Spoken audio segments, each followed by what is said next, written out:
लेकिन धार्मिक प्रवृत्ति मेरे शरीर में, मेरे मन में, मेरे मस्तिष्क में कूट कूट के भरी हुई है। बेणेश्वर का काम किया, मानगढ़ का काम किया, गोटियांबा का काम किया। आज खेमरा जी ने जो भजन गाया, ये भजन कहां से आया है? ये भजन तो गोविंद गुरु लेके आए हैं। जब हमारे पास में 1 रुपया नहीं था, 1 पैसा नहीं था, पैरों में जूते नहीं थे, तन पे कपड़ा नहीं था, खाने के लिए अनाज नहीं था। 17 नवंबर 1913 में मानगढ़ के ऊपर युद्ध हुआ। कितने साल पहले गुरु गोविंद ने आदिवासियों को जगाया, और जगाने का मूल कारण था खाली भजन। दोणी स्थापित करो, भजन करो, साफ सुथरे रहो, दारू मत पियो, लड़ाई झगड़े मत करो, वेद विकार बंद करो। इस तरह का एक गुरु गोविंद ने आंदोलन चलाया, और इस आंदोलन की वजह से मानगढ़ के ऊपर लाखों लोग इकट्ठे हो गए।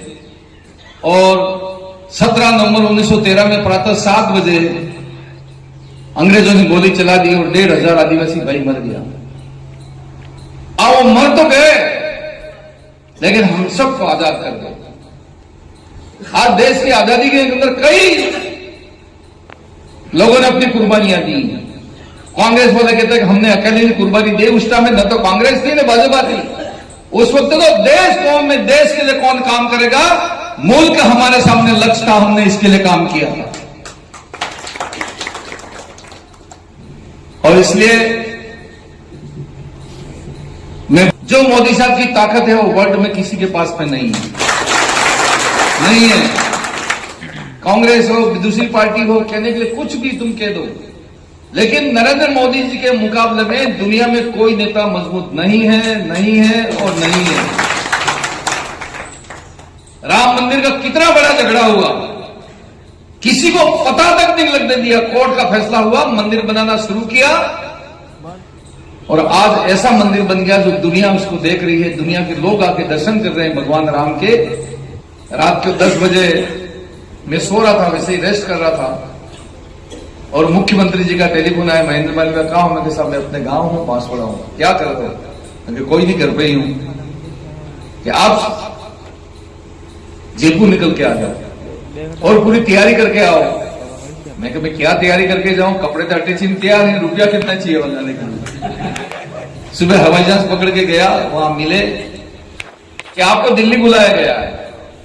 कि अब तो महेंद्र मालवीय बन गई बात, तो अब आना कानी करना की वो बात तो है नहीं। जब मन ही हमारा बन गया है तो चलो दिल्ली गए।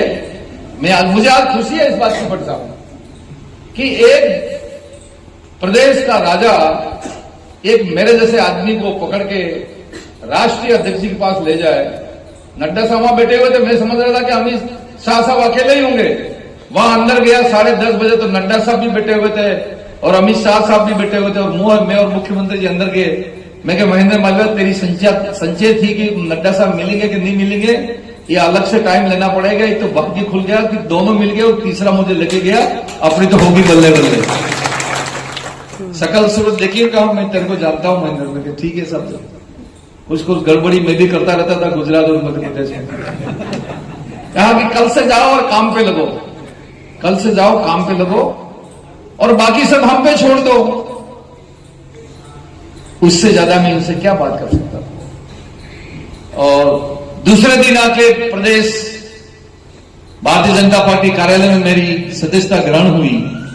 उस दिन पूरे देश और दुनिया का मीडिया वहां पे बैठा हुआ था, मीडिया वहां बैठा हुआ था। और वापस में एमएलए से त्याग पत्र दिया। तो वार्ड मेंबर तो त्याग पत्र नहीं आने चाहिए, एमएलए का त्याग पत्र देना 42,000 वोटों से जीता हुआ, कलेजा चाहिए बहुत मोटा तगड़ा। इस्तीफा देके मैं आया। उस दिन जो लसाड़ा से लगाकर आप सभी ने बांसवाड़ा अपने पार्टी के कार्यालय तक जो आपने जलवा दिखाया है, वो मेरे जीवन में स्वर्ण अक्षरों में लिखा गया। क्या ऐसी कोई बड़ा काम करके आया था? एमएलए था वो तो रिजाइन करके आ रहा था, लेकिन आपके भी कार्यकर्ताओं के मन में, मतलब अपने पार्टी के कार्यकर्ताओं के मन में खुशी थी, और मेरे लोगों की भी खुशी थी कि इसने कोई फैसला किया तो कोई न कोई जनहित में फैसला किया हो। आज वो फैसला जनहित में हुआ, मैं ऐसा मानता हूं। और एक बड़ी पार्टी के साथ